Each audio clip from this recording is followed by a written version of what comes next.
Welcome back to War Thunder and welcome aboard the Soviet SU-100P to a first impressions video. And the first scene that I want to show you before I go into the actual gameplay that I want to present you is a standoff against an M56 Scorpion.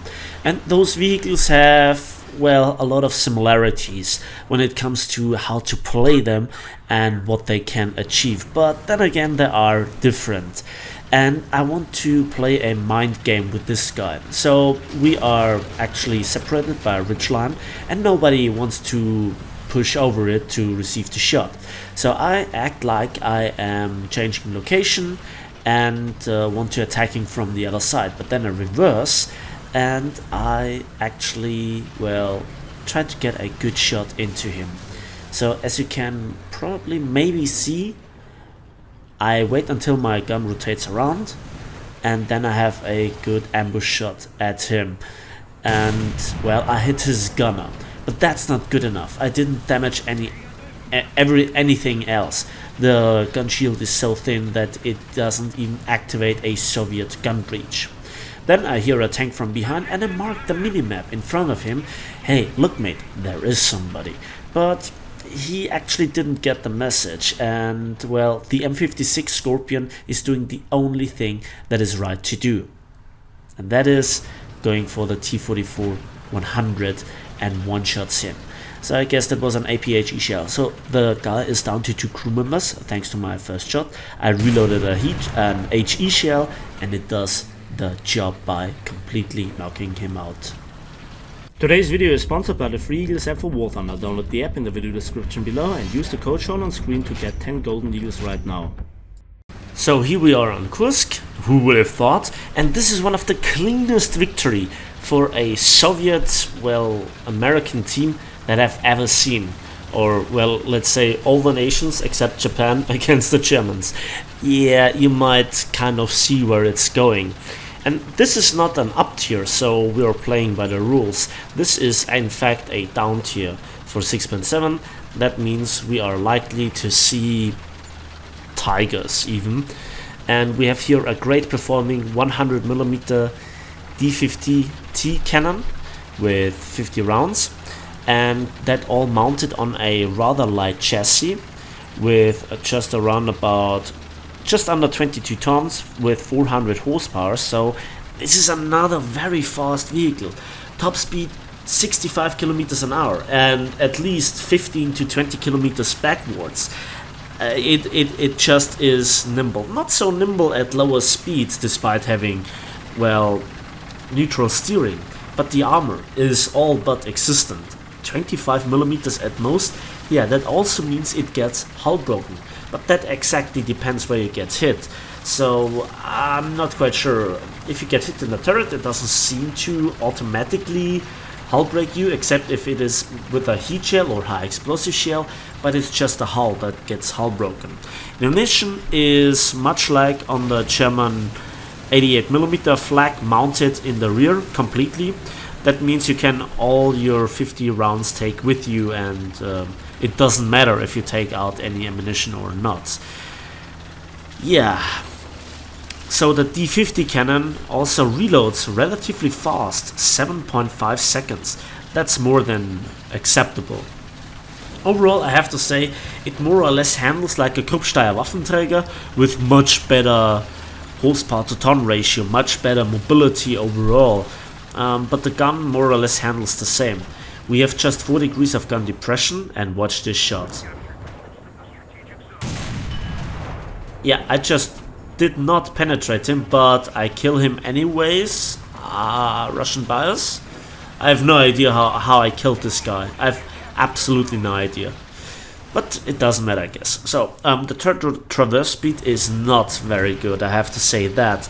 And the turret is not fully rotatable. It's more like 75 to 80 degrees to each side. That's what I think is how much you can traverse it. So here we are going through the woods on Kursk, and this is just hunting season for me. There is another, well, customer, I guess. Nice shot into the turret, And, well, commander, loader, cannon breach, down to 2 crew members. He tries to flee, but a nice side shot ends him. Yeah, that's another nice kill. And so I move on and just try to then go across the open field, more or less. It's not as open as it might look like. Yes, there is not a lot of vegetation. Yes, there are not a lot of houses here down between the 2 villages, I guess. But there are a lot of ridgelines, so you can see your opponent most of the time, but not necessarily shoot at him. A lot of hull down locations. People just don't go down here. It's the very same thing for the other side. And it's not symmetrical, but still kind of doable.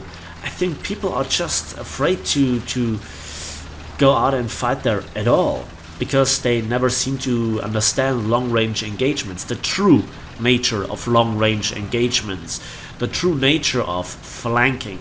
I think there are not many maps in this game that still can do it like you can do it on Kursk. So, and I just use the mobility of the vehicle to go up here and to hopefully then catch the enemy on the side. And you can see the German tanks are dying left, right and center. We have all 3 capture zones. It's a walkover. I saw some gun blasts. Then I see the turret side of a Tiger 1 that is hull down, and I finish him with 1 shot. 1 penetration is all that it needs to execute all the guys in the tank. And another shot, another kill. This gun is deadly. It just does the job. And it seems like it profits also from an APHE buff, I guess, where the fragmentation is better. Straight through the angled front, like, you know, angling helps the Tigers. Not. There's another Tiger, but he just gets executed before I can pull the trigger. So 3 quick Tiger kills. 2 from the side, 1 from the angled front, doesn't matter. And yeah, that's my ace, just like that. Simple, quick, easy, clean.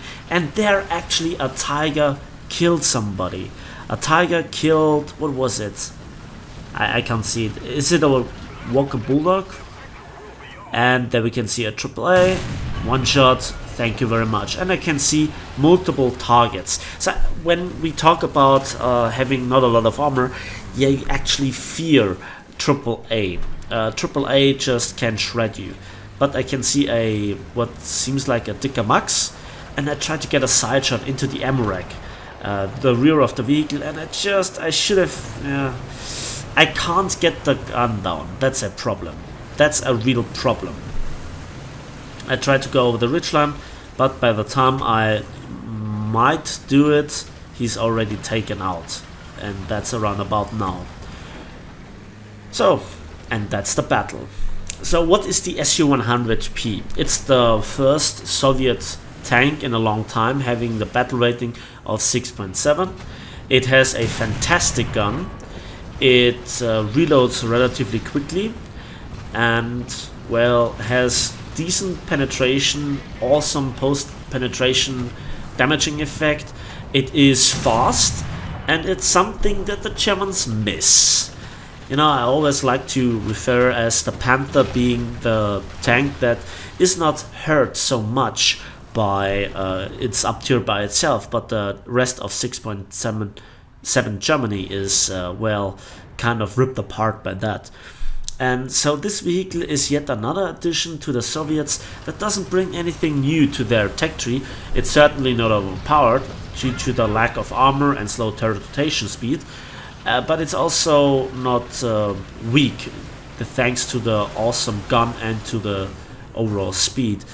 Then again, it doesn't bring anything new to the Soviet tech tree, as I just explained. Is it worth going for it? Well, it could be worse, to be honest. And yeah, that was a little bit short. Should have aimed higher and I would have gotten my 7th kill. But by the time I actually could reload, he's finished off by the T-44. And as you can see, at long range, not every shot goes through. So 25 millimeters of armor, a lot of angling, it has still a bit of a value, but still this vehicle has no armor at all against a good tank or a 37mm cannon. They just would shred you apart. Those first impressions I just show you are, well, everything that you actually need to know about this tank. It gets hull broken by heat shells from 75mm and upwards. 90mm full APHE shells will also most likely hull break you, except if they hit the turret. I'm not quite sure about this. The gun elevation sometimes doesn't really feel like that, because the gun elevation speed is not that high. It's just around about 4 degrees per second, fully upgraded. And yeah, you could see it here quite at the end. We will have another look at it at the post-battle results. That was one of the cleanest victories for an allied team against the Germans that I've seen in a long time. So I got 6 kills, 1 kill assist, and 40,000 silver lines, 3,268 research points. Currently researching the smoke shell, and I also got a survivor award. Yeah, so that is quite nice. Also, the vehicle is cheap to run, the ammunition is cheap, and we just lost one tank at all. And the Germans just, yeah, they didn't kill anything except that one tank, which was a Walker Bulldog. So that's practically my first impressions on the SU-100P. I like it, but it is kind of, well, it's a relief after the normal SU-122mm Soviet tank destroyers. But most of the time you would do as good, if not better, with the SU-100. That is more or less comparable to a Jagdpanther. Nevertheless, that's it from me today, so thanks for watching, thanks for listening. Please give this video a like if it did, subscribe if you want to see more, and we'll see each other on the battlefields and in the skies of War Thunder.